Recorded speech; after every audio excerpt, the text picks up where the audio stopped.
Hello and welcome to the Better Business Podcast. My name is Alexei and I'm your host. And today I want to talk about online stores. We do get quite a few inquiries from people wanting to get more out of their online stores, and there's a bunch of different things you can do to enhance the overall process. However, I find that a lot of people, when they jump into their online stores, they get too focused on either the product or the whole logistics of the whole thing, and they completely fail to see the online store from the customer perspective. So the TLC process, think like a customer. And look, sometimes it's not as easy because we sort of think that customers think like us. And look, if that was the case, a lot of the time we wouldn't have a business. So you are not your customer. And I think this is probably the main takeaway. You really need to understand that people buy in a certain way, but there are some commonalities as to what people are looking for on your website. And if you've got an online store, if you're selling a specific product or a very generic product, regardless of what that is, there are things that people are expecting. And I think, some of the things are fairly straightforward and you may already have them on your website. However, other things are not as straightforward. So let's go through a few things that I've sort of put together as, a bit of a guide for you, if you like, that will allow you to enhance your online store. So first of all, if someone visits your website and wants to buy from you, what you need to do is you need to set up a new client offer of some kind. Typically, I see that successful websites have some sort of a new client discount. It'd be like either $10 off or something like that, but it's something that allows them to capture name and an email of a person who's visiting the website. And look, this exercise really enables the whole email marketing game, which is a completely different subject. And I've sort of touched on it in previous podcast episodes. But if you are running an online store, you definitely need to be collecting names and emails, because your conversion rate typically would be somewhere around 1 to 2% if you're lucky, which means that you're going to have 98 or 99 people that are visiting your website bouncing. So it's a pretty crazy stat, but people online behave very differently to people in store.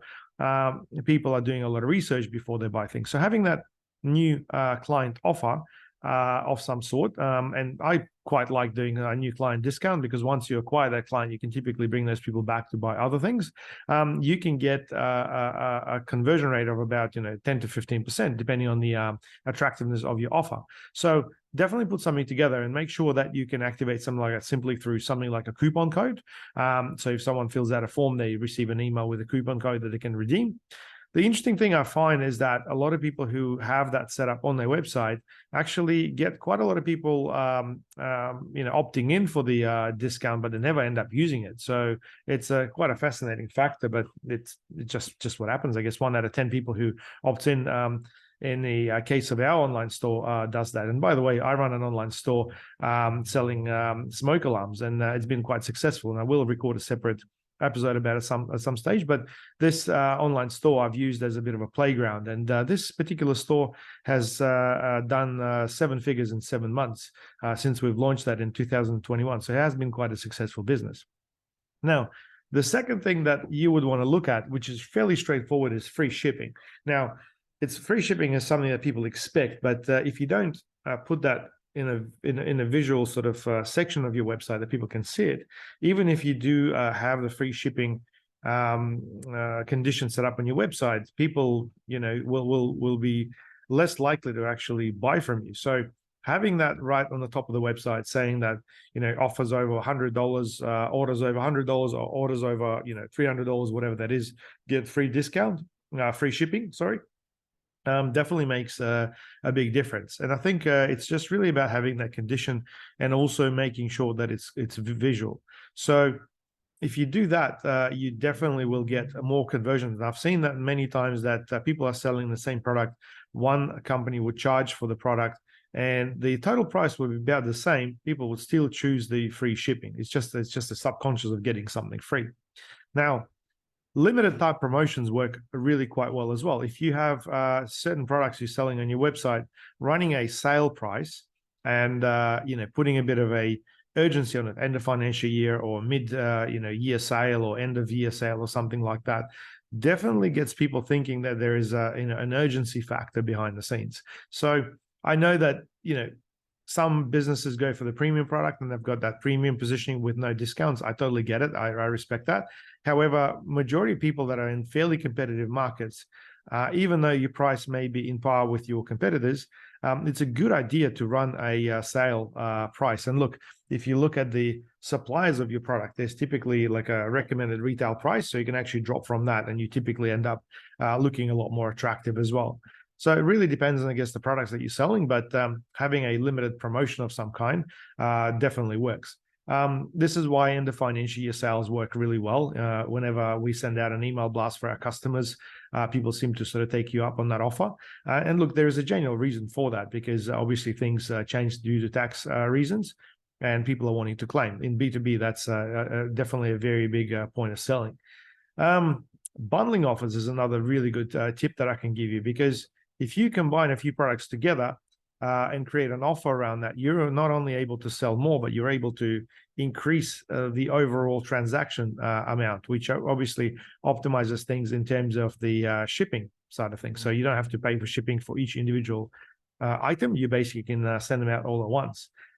We found that to be the case with our online store, that each product individually would be around $65. And then a combination of products would be about $300. And that actually worked quite well, because the majority of people wanted that anyway. So rather than going around and picking one product at a time and creating a bundle and trying to understand what they need, there is a specific bundle, which is a lot easier for them to choose. So whether you do it like that, or whether you create a bit of an offer and chuck some sort of an extra freebie, if you like, that would be a great way to go. But overall, you do want to bulk up the transaction amount, and you do want to make this look more attractive and more valuable. Now, I already touched on the whole email marketing side of things, but once people opt in, if you're able to provide them some sort of better pricing, as opposed to people getting something from the front of your site, that does create a lot of chit chat behind the scenes. So people do like to tell other people that, hey, you can get a better price if you opt in here, and so on. And look, it really depends on, I guess, the sort of store that you've got. But overall, having some sort of VIP discounts or some sort of an exclusive email going out every month and offering something special works really, really well. I find that the whole email marketing game is really, quite forgotten by some people, and they think that it doesn't work. Well, I can guarantee you, every single online store that's serious about making money online has got an email marketing strategy, and they do push for coupons and other things that basically allow them to get more sales coming through. Another thing, and that's a bit of an offline strategy, is to actually have a coupon code in the form of a flyer within your actual product as you actually send it out to the customer. Because what happens is, a lot of the time when people receive that product, opening that up and getting some sort of a discount allows them to buy again, or give that coupon voucher, if you like, to somebody else. I know I've been given quite a few of those vouchers, and sometimes people just take a screenshot of them and send it through to you. Typically, it's about having a QR code on it, which gets you, $10 off or $15 off or something free when you buy. And it's just about getting more people to your website and getting the new customers, if you like. That's really what the essence of the whole thing is. Now, I like to look at the whole e-commerce side of things as a bit of a funnel. So first of all, you need to create a bit of a list of people. So that's your opt-ins and stuff. Then you're obviously wanting to enhance people buying and getting them to get as much from you as possible, in the sense that having a decent transaction amount. And then going further down the funnel, you want to be able to create upsells. So with upsells, it's really more about having either conditions set up on your website, so that if people spend an X amount, they get something for either free. For example, that works really well with free shipping. Spend an extra $20 and get free shipping or something like that. Or you may actually have additional products where you could do discounts and cross sells as well. So if somebody wants to buy one item by getting another item, that could be having 20% discount or 30% discount. I mean, discount works really well. People get it, and a lot of the time, people just want to buy. Websites like iHome, for example, do a lot of things like that. They've got a lot of discounted products, and if you buy bundles, that works quite well. In fact, that's actually a really good example of a lot of the things that I'm talking about.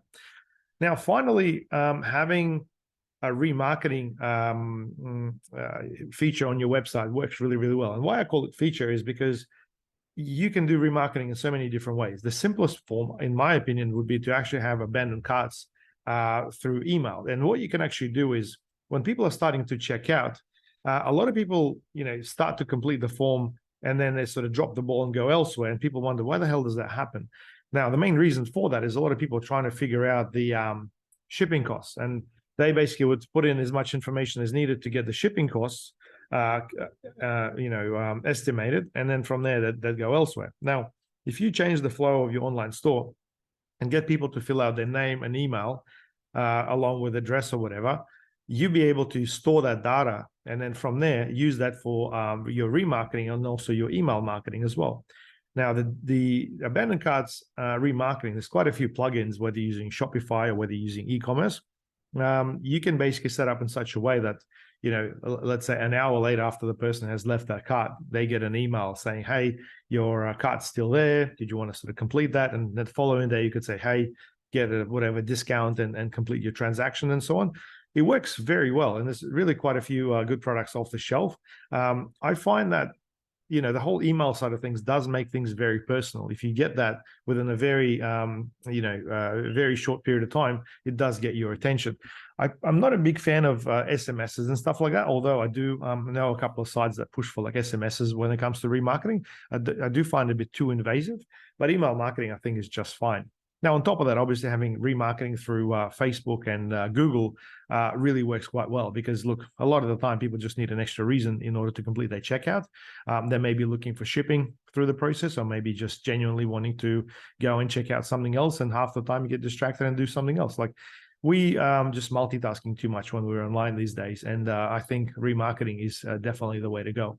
Now, if you're looking for something a little bit more creative, I think doing like contests and stuff and giveaways and so on really allows you to get more people to the website overall and build that database. Now, the money is in the list. You really want to make sure you build up the list of potential customers on your website, then turn them into customers, and then basically massage them more to make sure that they actually come back.